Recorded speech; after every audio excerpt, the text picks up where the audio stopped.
Hey fellow nerds, Max here, and welcome back to another episode of Yesterday's Games Today, the show that scours the news so you don't have to. Yesterday was the biggest day in news since I started this, so it's the biggest in 5 days. Starting off, another trailer for Sniper Elite 4 is dropped. This is the series that goes into extreme detail on the damage you cause when sniping someone. It has a decent following and always reviews okay from what I know. The game is releasing on February 14th. The mobile Animal Crossing game has been delayed out of the early part of 2017 and into the next fiscal year, which is from this April to March of next year. The delay is apparently to accommodate the releases and operation of Fire Emblem Heroes and Super Mario Run on Android. Well, I guess out of all the weird shit Nintendo does, this leans more towards the less weird side of things. Yesterday was the 30th anniversary of the Final Fantasy series. It was announced that the remake of Final Fantasy XII, entitled The Zodiac Age, is releasing on July 11th. Not only is it an HD remaster, but will also feature revamped mechanics. I haven't played any of the FF games except for 15, but I have 6 and 7 waiting for me in my Steam library. Maybe I'll have them finished by the time this game comes out. Let's be real, I probably won't. Sad, but that's just probably what's going to happen. We also learned that 15's first DLC, Episode Gladio, will be releasing on March 28th, and that Episode Prompto will be coming in June. We are still unsure of when Episode Ignis or the 4-player co-op is coming, but it will be here at some point. On the weirder side of things, we are also getting Power Rangers-inspired exosuits for our 4 favorite guys. These suits will make you invincible for 30 minutes before needing a 24-hour recharge time. That's a lot of stuff, but for some reason we have no news of any Final Fantasy collection coming, which is what a lot of fans were expecting. Maybe later on this week. Epic Games has announced the new Paragon hero, Aurora. She is characterized as a rusher, burst attacker, and a zoner. Paragon is currently in open beta on PS4 and PC. Alright, so here's a question for you. What launched in 2012 and was killed instantly when the Switch was announced? The Wii U. The console has been officially discontinued as of yesterday. The system was a commercial failure, even though it had some pretty solid games like Smash 4, Mario Kart 8, and Splatoon. Luckily, most of the ones worth playing are being ported over to the Switch at some point, so not all is lost. Developers of our beloved Ratchet & Clank Insomniac Games spoke out against Trump's immigration ban yesterday. In a YouTube video, CEO Ted Price states, "We at Insomniac Games stand united in strongly opposing President Trump's immigration ban. There's no question that these orders will harm us as a company and many of our team members. So we ask, is this the American way? Is discriminating based on religious faith or national origin American? Absolutely not. This is a deplorable discriminatory act that we and many others across the nation believe is patently unconstitutional. We have been, we are, and we always will be a nation of immigrants.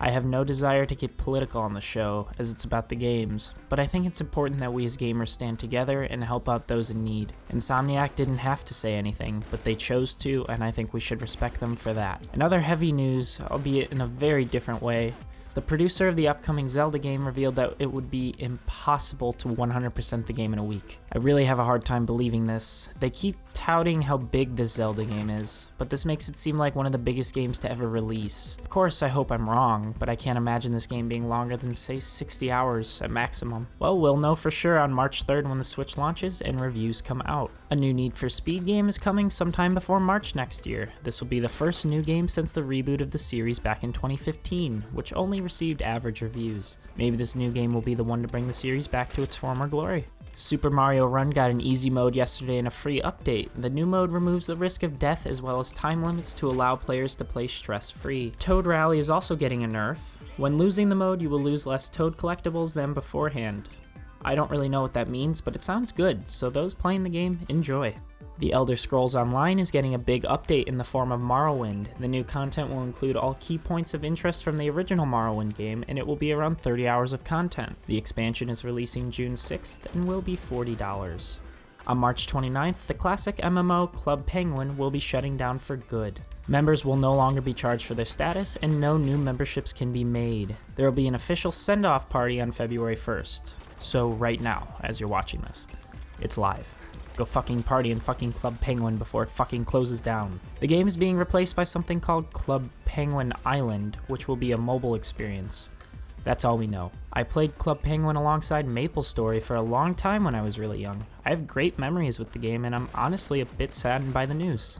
I wish the developers the best of luck in the future, and I thank them for affecting my childhood the way they did.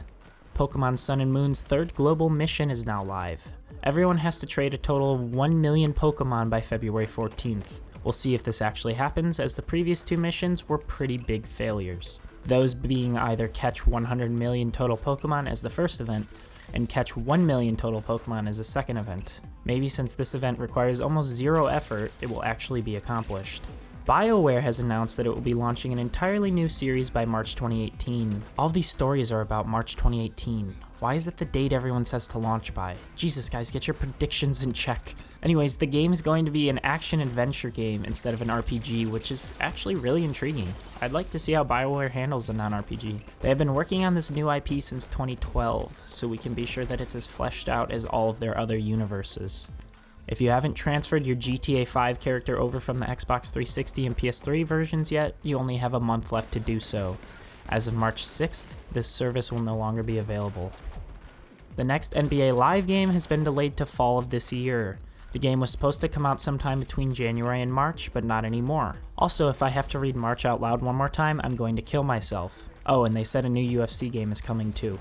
DICE's Star Wars Battlefront 2 is going to be getting normal features when it releases this holiday season. It's kinda sad that we live in a time where having a campaign is newsworthy, but hey, that's where we are. The game will have a single-player campaign, will include content from multiple eras including The Force Awakens and Rogue One, and will feature a bunch of new stuff.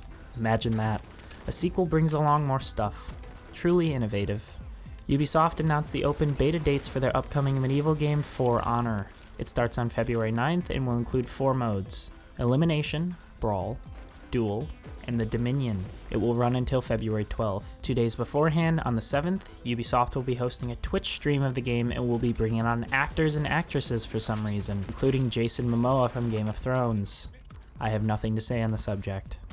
For some reason, the other day, EA's community manager decided to send out a tweet that said nothing except Skate 4, and it was hashtagged. He knows we all want it. Hell, everyone in gaming knows we all want it. So we got excited. Fuck us, right? Well, yesterday EA revealed that they are in fact not making a Skate 4 right now. What the actual fuck? Like, why did he do that? This is a very stupid situation. They didn't even issue an apology. They just aren't making it. Like, fuck EA. I was genuinely angry while writing this, and I'm kind of angry again as I'm reading this off. It just makes absolutely zero sense. Well, on that asinine note, that's the end of yesterday's news. On the bright side, I didn't have to say Mark. Make sure to like the video if this recap helped you, and click subscribe for free daily news updates straight to your inbox. Also, leave your thoughts in the comments below. Remember, the show runs every week from Tuesday to Friday. I'll see you all tomorrow. This is Max signing off.